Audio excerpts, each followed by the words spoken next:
On the next 2 episodes of America's Forest, I travel through the great state of Wisconsin on a motorcycle. First up, the magnificent Northwoods. Man, these are some thick woods, pal, I tell you what. The forests here are sanctuaries for birds like the ruffed grouse. And for people, too. When I'm in the woods, I feel liberated. I feel like free, and I can just breathe, you know? Join me as we learn about the ancient ways of the Menominee Tribe and the modern joys of axe throwing. Look at that! That felt awesome. Next on America's Forest.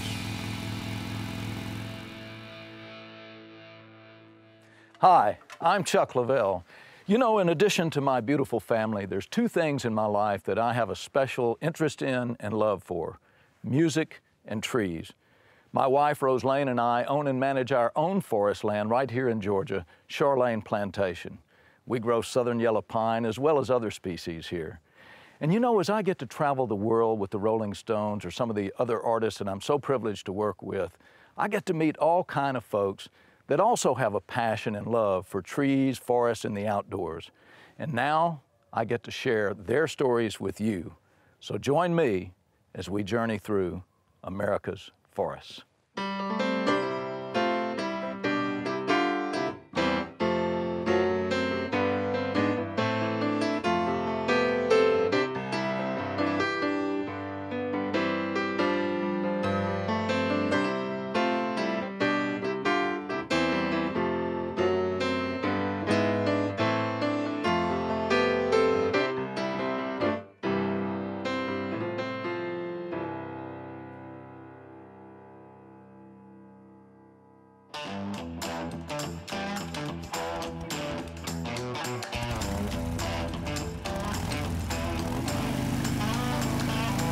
Riding a motorcycle through the Northwoods of Wisconsin is a dream come true for this Georgia boy.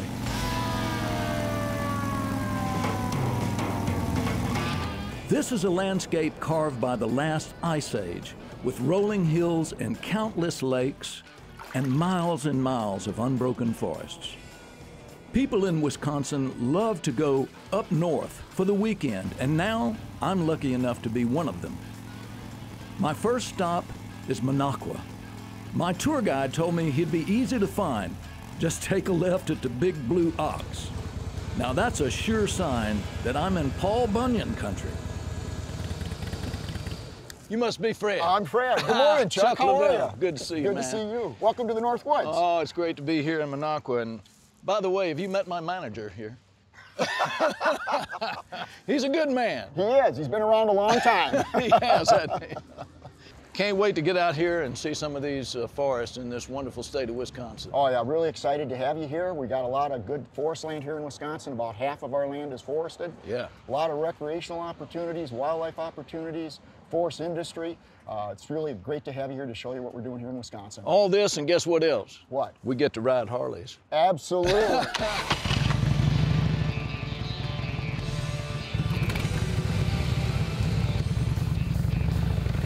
Forests are big business in Wisconsin. The industry generates more than $24 billion a year, making pulp, paper, lumber, and furniture. Recreation and tourism are also big drivers of the state's economy. There are so many beautiful spots to visit, including this one tucked away by Carroll Lake. Ooh, Fred, look at this. Wow. Isn't this beautiful? This is just outstanding, man, just fantastic. Fred, you know, I've got a personal connection to forestry, as you know, Rose Lane and our forest landowners in Georgia, but I'm interested, what is your personal connection to forestry here in Wisconsin? Well, Chuck, I grew up in Minneapolis, St. Paul area, and my mother at a very early age found out that I could not stay inside very often. So I love the outdoors from the get-go. Right in the cities, I'd camp out, build fires in the backyard, and just had to get out in the woods. So as I got older, she said, you know, you might want to try this forestry thing. So that's how I got into it, and it has been a great career. My family enjoys the outdoors, so it doesn't get a whole lot better than that. No, that's right, man. There's nothing like the great outdoors. Oh, that's for sure. Tell me about some of the species here in Wisconsin. Well, we're really blessed. We have over 75 different species of trees. What you're looking at here is a lot of hardwoods, aspen, birch, some maples, spruce. Yeah. So we have a variety which is very good for the picturesque part of our state. Beautiful. And also the species diversity allows us to have a variety of forest products industries that use hardwood and softwood. So it's a good mix. Fantastic.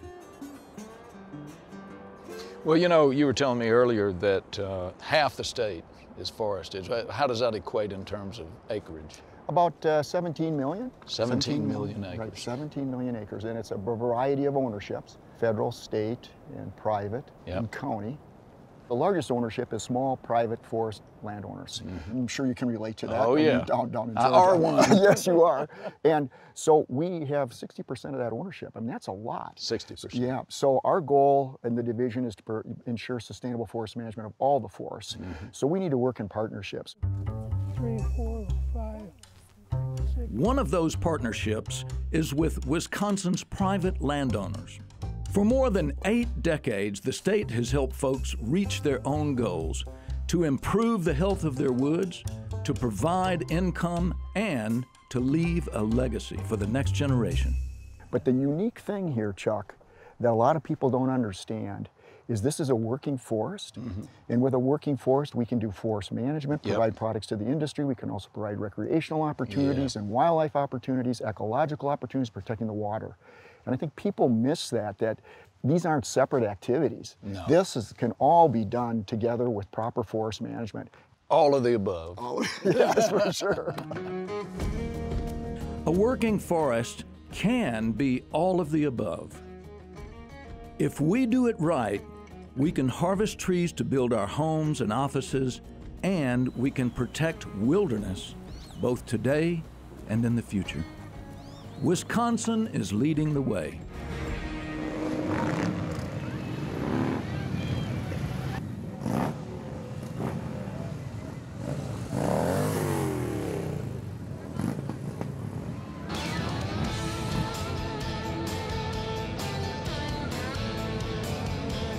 I say goodbye to Fred and ride east.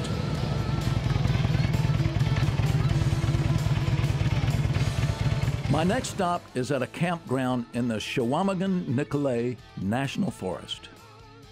Wisconsin has more than 5,000 public campsites, and that means a lot of maintenance.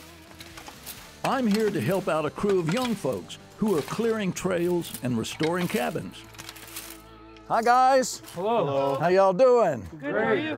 I hope I'm in the right place. Are y'all the Job Corps folks? Oh, yes, Yes, sir. sir. Thank you so much for the hard work here. I think you're gonna put me to work now, right? We do. What you gonna have me do?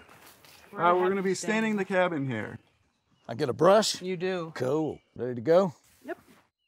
Where are we starting? We're going to start on this side. Slap it on there, Slap right? it on as fast as you can and hope for the best. Okay. I'm glad it's not 95 degrees here like it is back home in Georgia. This cabin has a long history. Stone and rustic construction are trademarks of the Conservation Corps. The Civilian Conservation Corps, or CCC, ran from 1933 to 1942. It was a nationwide program that brought millions of unemployed young people out from cities and farms to the forests. The Civilian Conservation Corps began shortly after the Great Depression.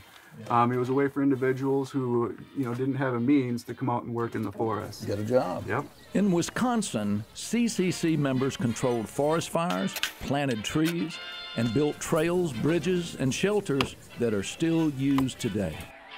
But most of all, they forged a future for themselves and our country. Now we have the Job Corps centers where young individuals, they come up, they learn a trade, and they come out and they're able to maintain the same structures that were built 85 years ago. Well, that's great. It just carries right on, doesn't it? Absolutely. I love that.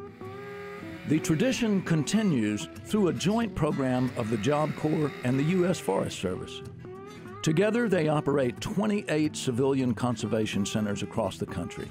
Young people get room, board, a stipend, and training in various trades.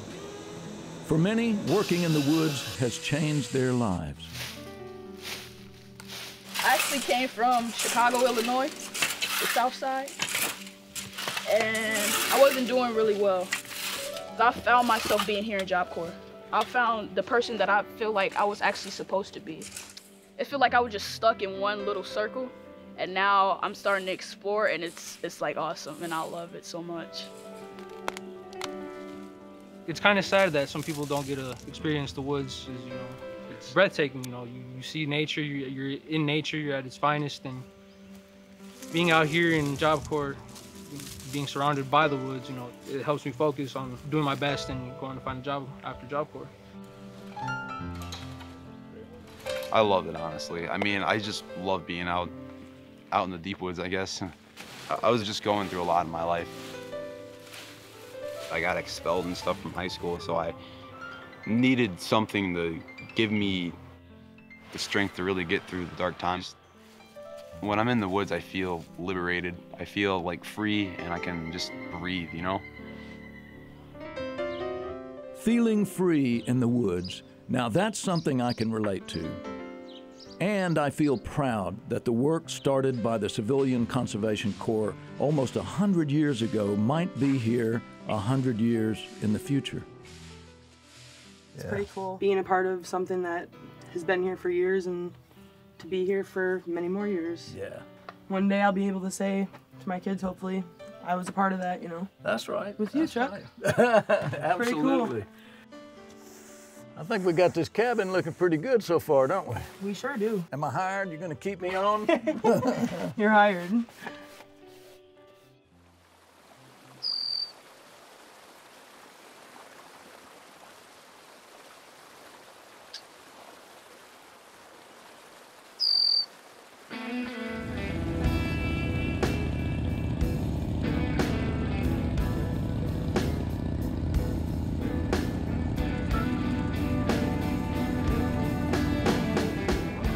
Next up, I'm headed to the small town of Tomahawk.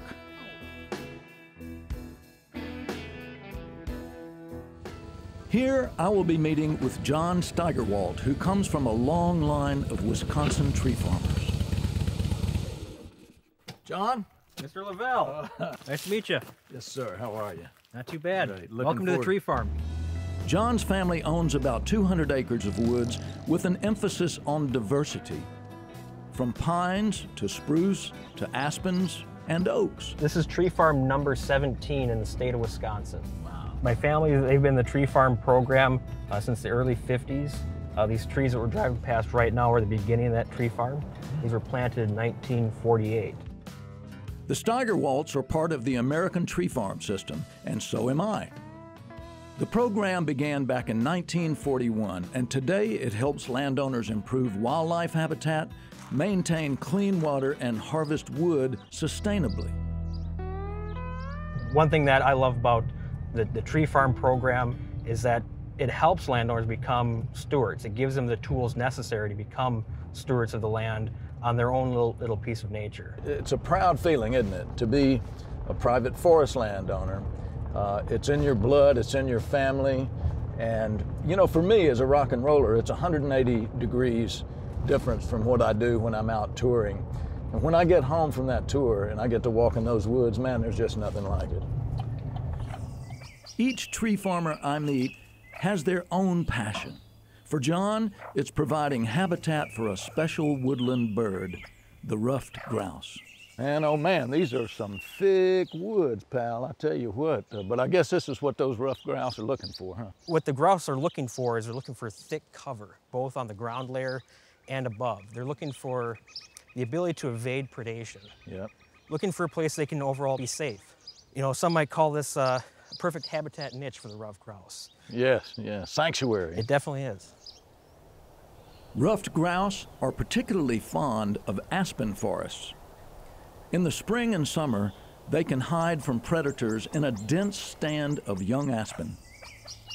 In the winter, they feed on the dormant buds of mature aspen.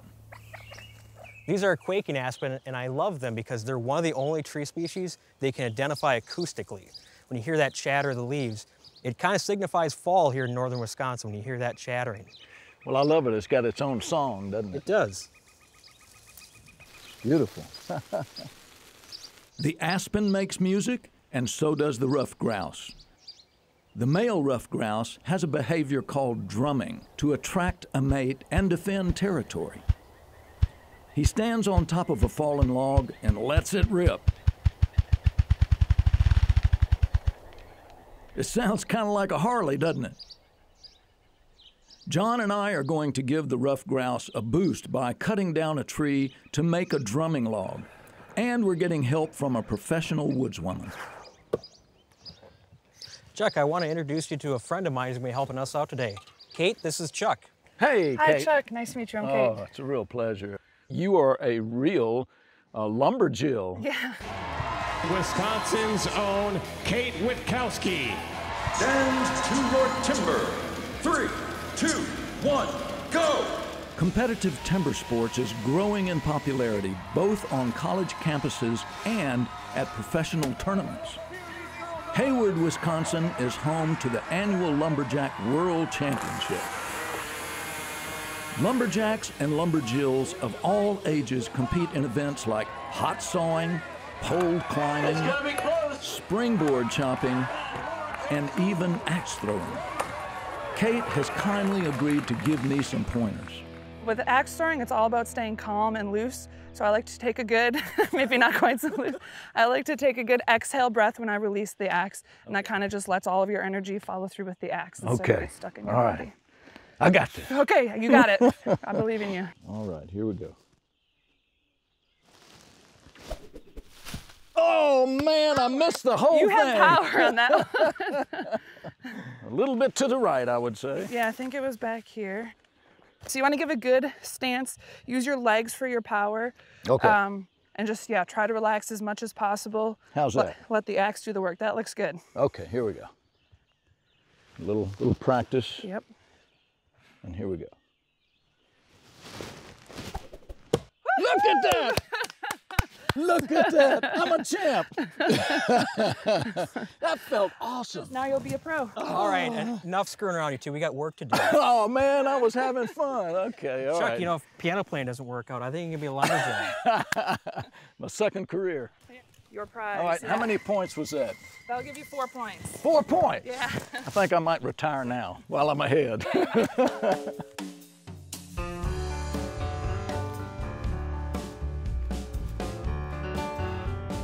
Our future drumming log is in the middle of an aspen stand that will grow up around it.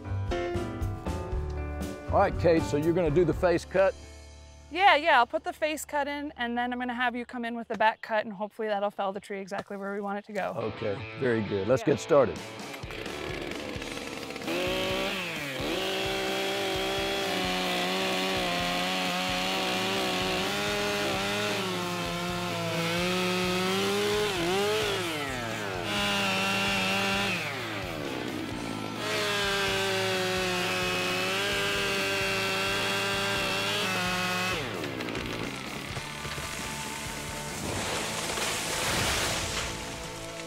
It will take a few years, but eventually I hope a ruffed grouse will pick my log to drum on.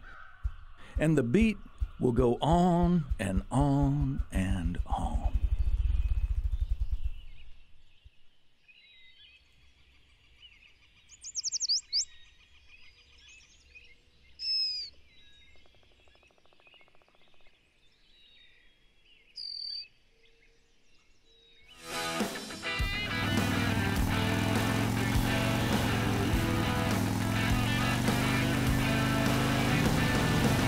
My final stop in the Northwoods is a visit to an ancient forest on the reservation of the Menominee Tribe.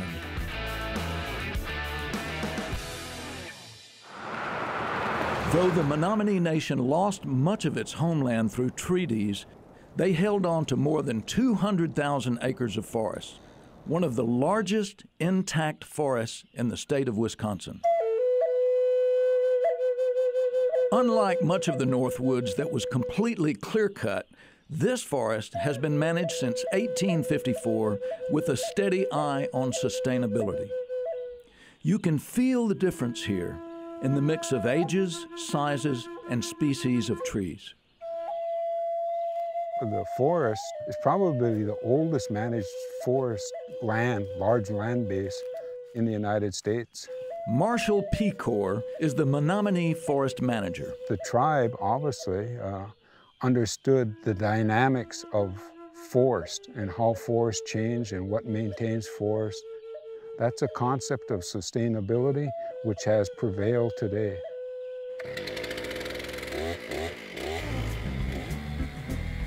You might be surprised, but that concept of sustainability involves cutting down a lot of trees. The Menominee have cut the forest twice over, yet they still have more timber volume today than when they started. Marshall gave me a tour of the mill where they process their lumber. Marshall, this is quite the mill. How old is this mill? The mill was built in 1908, and the tribe built it with their own revenue. They designed the village, the mill, everything themselves, and paid for everything themselves. But it's run a little differently than most mills. It's run both for profit and for employment. How many folks do you employ here? When we're running 2 shifts, especially in the winter months, is somewhere between 80 and 90 total. And about 95% tribal people here in the mill, Menominee people. I tell you what, it's really, really impressive. Yeah, it's a good deal. Yeah. It is a good deal. It's a good deal for forestry here.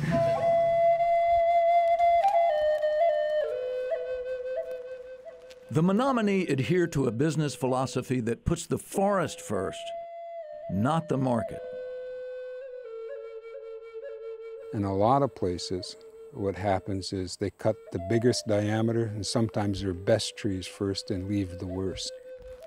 What we do is we cut the worst trees first. This is like a bad pole because he's not going to grow to a good, healthy tree. As you can see how it's crooked. There's something wrong with it, so we want to take them out. And you always want to look at the tops, make sure the crowns are healthy. You want a nice straight tree left in the woods. Every time you remove the worst trees first, eventually the quality of the stand keeps coming up. The forest improves.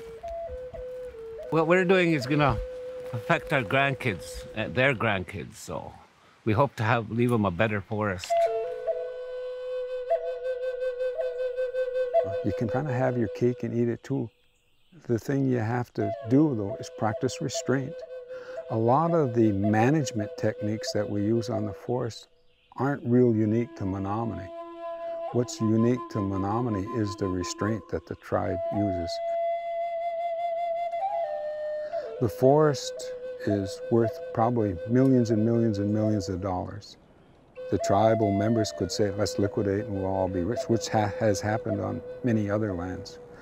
This case, they never look at it that way. It's always for the 7th generation. So it can go on and on and on.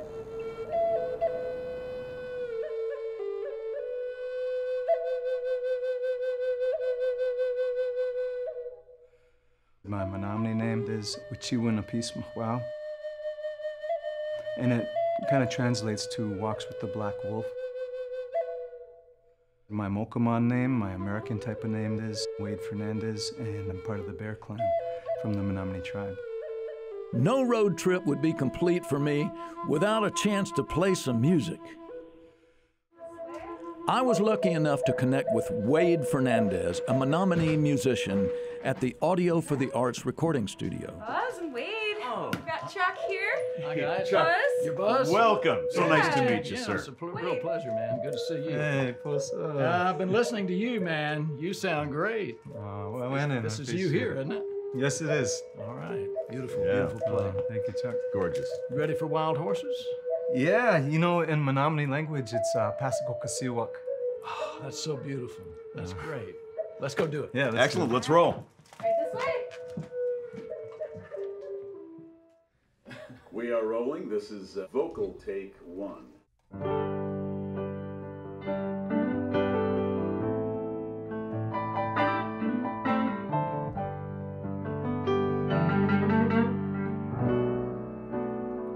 Childhood living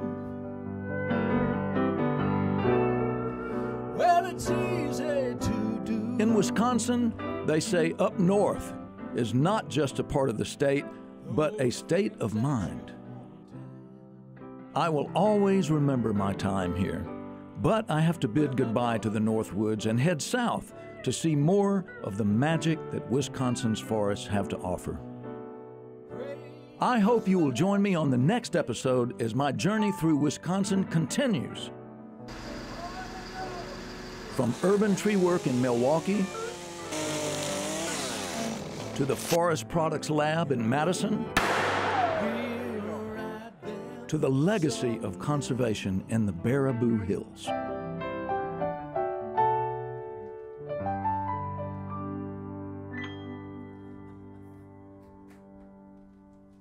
Thanks so much for watching, and I hope you'll join us on the next episode of America's Forests with me, Chuck Leavell. In the meantime, enjoy the woods and enjoy the music.